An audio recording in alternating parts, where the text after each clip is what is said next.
যৌন সমস্যার স্থায়ী সমাধান করতে গেলে বাংলাদেশের একমাত্র সেন্টার কম্বাইন্ড ট্রিটমেন্টটা দেওয়া হয়। বয়স, ওষুধের মাত্রা, ওষুধের শক্তি, ওষুধের পটেন্টাইজ। আপনারা কি করেন, অনলাইনে ওষুধ চান, একটা সমস্যার কথা বইলে ডাক্তারের কাছে সরাসরি মেডিসিনটা চান। এটা কিন্তু সম্ভব না। এই ওষুধগুলো কেউ যদি কিনে কিনে খায় 99% রোগী ক্ষতিগ্রস্ত হবে। রোগের কারণটা ভিন্ন ভিন্ন ভাবে কারণটা আসতে পারে। কারো হস্তমৈথুন থেকে আসতে পারে, স্বপ্নদোষ থেকে আসতে পারে, গনোরিয়া থেকে আসতে পারে, অ্যাক্সিডেন্টের কারণে হতে পারে। যদি প্রয়োজন মনে করি ইনভেস্টিগেশন দেই, ফুড অ্যান্ড নিউট্রিশন সেটা ফলো করি, সুনির্দিষ্ট মেডিসিন দেই। Lifestyle and technique, art of long time sex drive.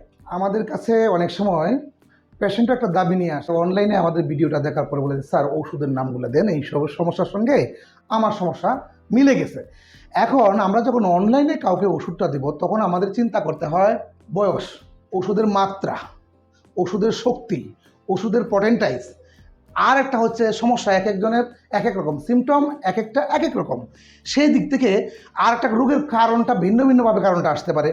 কারো হস্তমৈথুন থেকে আসতে পারে, কারো স্বপ্নদোষ থেকে আসতে পারে, কারো সিফিলিস গনোরিয়া থেকে আসতে পারে, কারো আবার কোনো রকম অ্যাক্সিডেন্টের কারণে হতে পারে, আবার কারোর ক্ষেত্রে কোনো রকম অতিরিক্ত মাত্রা, অতিরিক্ত কোনো রকম ঔষধ বা ক্ষতিকারক কোনো ইঞ্জেকশন বডিতে নেওয়া হইতে, মানে জীবন রক্ষা করার জন্য হয়েছিল, সেই ক্ষেত্রে হইতে পারে।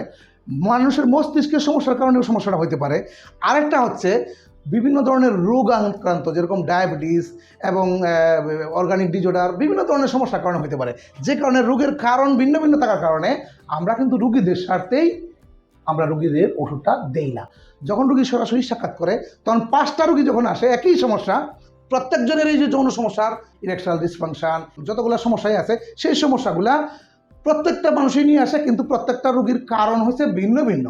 তাহলে ভিন্ন ভিন্ন কারণ হলে আমি একটা ওষুধ কীভাবে লিখে দিই?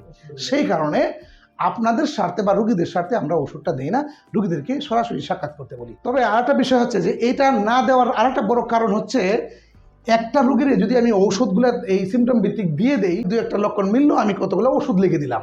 এই ওষুধগুলো কেউ যদি কিনে কিনে খায়, তাহলে 99% রোগী ক্ষতিগ্রস্ত হবে। কেননা আমি যেটা বললাম যে এক একটা সমস্যা, এক একটা বয়স, একটা সিমটম, মূল কারণ, আনুষঙ্গিক কারণ প্রত্যেকটা আলাদা আলাদা। এই প্রত্যেকটা আলাদা আলাদা হওয়ার কারণে ডাক্তার নিজে যখন দেখবে, ডাক্তার তার পর্যবেক্ষণ, তার বিভিন্ন রিপোর্ট, তার পর্যবেক্ষণের উপর নির্ভর করে তার জন্য সুনির্দিষ্ট মেডিসিন উনি দিয়ে দেবে রোগীর স্বার্থে। যদি আমরা ঢালাওভাবে কোনো ওষুধের নাম দিয়ে থাকি, সেগুলো মানুষ সেবন করলে পরে অবশ্যই 99% রোগী ক্ষতিগ্রস্ত হবে। যৌন সমস্যার স্থায়ী সমাধান করতে গেলে আমরা যেটা জানি যে সমস্যা যাই হোক, রোগী প্রশ্ন করে অনেক রোগী, ভালো হবে তো স্যার? জি, ভালো হবে। আমরা স্পেশাল ট্রিটমেন্ট দিই। কীভাবে স্পেশাল ট্রিটমেন্ট দিই? বাংলাদেশের একমাত্র সেন্টার যেখানে কম্বাইন্ড ট্রিটমেন্টটা দেওয়া হয়। আরেকটা বিষয় হচ্ছে, এই প্রশ্নের যারা করে রুগীরা, সেটা আমি যাই থাকুক না কেন সমস্যা, সুস্থ হব তো? সুস্থ এই জন্য হবেন ইনশাল্লাহ। যদি প্রয়োজন মনে করি, তখন আমরা কি করি? ইনভেস্টিগেশন দেই। যদি তার প্রয়োজন মনে হয়, কিছু কিছু ইনভেস্টার তার হার্টের সমস্যা আছে কিনা, তার লিভারের সমস্যা আছে কিনা, তার কিডনিতে সমস্যা আছে কিনা, তার পিটুইটারি গ্ল্যান্ডের সমস্যা আছে কিনা, বা ইউরিনারি সিস্টেমের কোথাও কোনো সমস্যা আছে কিনা, হরমোনাল ইমব্যালেন্স আছে কিনা, থাইরয়েডের সমস্যা আছে কিনা। আরেকটা বিষয় হচ্ছে যে আমরা ফুড অ্যান্ড নিউট্রিশনের যে বিষয়টা, ইনভেস্টিগেশনের মাধ্যমে ভিটামিন ডি ডেফিসিয়েন্সি একটা বিষয় থাকে। সব মানুষের শরীরে সমপরিমাণ ভিটামিন সমভাবে থাকে না, যে কারণে কোথাও যদি কোনো ডেফিসিয়েন্সি বা ঘাটতি থাকে, সেগুলো আমরা ইনভেস্টিগেশনের মাধ্যমে জানি। জানার পরে ফুড অ্যান্ড নিউট্রিশন সেটা ফলো করি। আরেকটা হচ্ছে আমরা সুনির্দিষ্ট মেডিসিন দিই। মেডিসিন রোগীর ক্যাটাগরি অনুযায়ী যদি মনে করি যে তার কম্বাইন্ড মেডিসিন প্রয়োজন আছে, বর্তমানে এখন পেশেন্টগুলো অনেক জটিল হয়ে গেছে পূর্বের দিতে।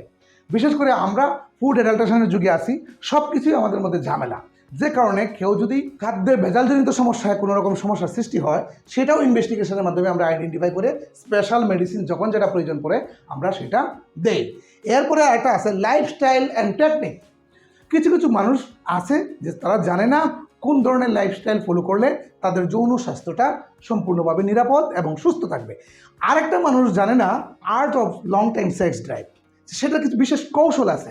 আমাদের যদি রুগীকে আমরা যখন মেডিসিন দেওয়ার পরে রুগীর যখন মোটামুটি ডেভেলপমেন্ট হয়, তখন আমরা কিছু টেকনিক তাদেরকে, তার বয়স, তার স্বাস্থ্যের কন্ডিশন, তার হ্যাবিট, তার মানে লাইফস্টাইল, সব কিছুর উপরে নির্ভর করে আমরা তাকে যখন যে টেকনিকটা তার প্রয়োজন মনে হবে, আমরা তাকে সেই টেকনিকটাই শিখিয়ে দেই বা সেই টেকনিকটাই ফলো করতে বলি। কারো কারো ক্ষেত্রে কিছু ছোটোখাটো কিছু ব্যায়ামের প্রয়োজন হতে পারে, কারো কারো কাছে বিশেষ মুহূর্তে বিশেষ কিছু টেকনিক তার প্রয়োজন হতে পারে, কারো কারো ক্ষেত্রে কিছু কিছু বিষয় আছে এরকম যে তার খাদ্যাভ্যাস, তার মেলামেশার যে পূর্ব প্রস্তুতি, ফোর প্লেয়িং, সেই বিষয়গুলো সম্পর্কে আমরা তাদেরকে কিছুটা নলেজ দিয়ে থাকি। যে কারণে একটা মানুষ যখন আমাদের কাছে আসে, একটা রুগী যখন আসে, তখন সে স্থায়ীভাবে সুস্থ হয়ে দিয়ে আমাদের কাছ থেকে ফেরত যায়। যৌন সমস্যার বিষয়টা নিয়ে আমরা যখন আমাদের কাছে যখন রুগী আসে, তখন অধিকাংশ ক্ষেত্রে মানে 95 বা 92% এরকম হয়। আমার 24 বছরের অভিজ্ঞতাতে আমি দেখলাম যে তারা সবার শেষে আমাদের কাছে আসে, অনেক ধরনের ওষুধ খেয়ে বছরের পর বছর সমস্যা সমাধান হয় না, এরপরে আমাদের কাছে আসে। তখন আমাদের কাছে যদি শর্ট টাইমে কোনো একটা ট্রিটমেন্ট চায়, দুঃখিত, আমরা তখন সেইটা যদিও আমরা পারি এবং চেষ্টা করি, কিন্তু একেবারে খুবই অল্প টাইমে তখন এই সমস্যাটা সমাধান হওয়া সম্ভব হয় না। কেননা একটা সমস্যা যেখানে 5 বছর 10 বছর পর্যন্ত বিভিন্ন ধরনের অপচিকিৎসার মাধ্যমে একটা সমস্যাটা যখন আরও বেশি গাঢ় হলো, আরও বেশি শক্ত হলো, আরও বেশি পাকাপোক্ত হলো, সেখানে একটা সমস্যা খুব দ্রুত দেওয়া অনেক সময় খুবই কষ্টকর হয়। তারপরেও আমার এই শিক্ষকতা জীবন 24 বছর এবং আমার চিকিৎসা জীবন 26 বছরে আমি যে অভিজ্ঞতাতে দেখেছি, ইনশাল্লাহ আমরা এটা রিকভারি করতে পারি। তবে কারো কারো ক্ষেত্রে দেখা যায় অন্তত শতকরা 10 জন বা 8 জন 9 জনের ক্ষেত্রে দেখা যায় যে একটা মানুষের ঠিক 6টা মাস সময় লেগে গেল। 6টা মাসে তার অনেক সময় দেখা যায় কিছুটা ব্যয় হয়ে গেল। তবে আমরা যেটা করি আর কি, প্রথম 15 দিন বা 1 মাসের মধ্যেই রুগী যতটুকু ডেভেলপমেন্ট হয়, সেই রুগীটা তখন আস্থা পায়, শুধুমাত্র বলে যে স্যার অনেকভাবে আমরা অপব্যবহার হয়েছি চিকিৎসার নিয়ে বা অনেক অপচয় করে ফেলেছি, আমার সবার শেষে যখন আসলাম আমি তো উপকার পাচ্ছি, সব দিক দিয়ে আমার ভালো ফিল হচ্ছে, কিন্তু এটার অনেক সময় ব্যয় হয়ে যায়। বা এটাই সেটার জন্য আমরা চেষ্টা করি, আমরা বিভিন্ন ধরনের দরিদ্র রোগীদের ক্ষেত্রেও আমরা চেষ্টা করি যতটা মিনিমাইজ করা যায়। সবচেয়ে বড় সমস্যা যেটা এই ইরেকটাইল ডিসফাংশন বা ধ্বজভঙ্গের ক্ষেত্রে, আপনারা কি করেন, অনলাইনে ওষুধ চান বা একটা সমস্যার কথা বইলে ডাক্তারের কাছে সরাসরি মেডিসিনটা চান, এটা কিন্তু সম্ভব না। প্রকৃতপক্ষে সেটা হচ্ছে ওয়ান টাইম এবং ক্ষতিকর। আপনারা যদি প্রকৃত চিকিৎসা চান তাহলে অবশ্যই আমাদের কাছে সরাসরি আসবেন, ইনশাল্লাহ চেষ্টা করব আপনার সমস্যা যত দ্রুত সম্ভব সমাধান দেওয়ার জন্য। আল্লাহ হাফেজ, আসসালামু আলাইকুম।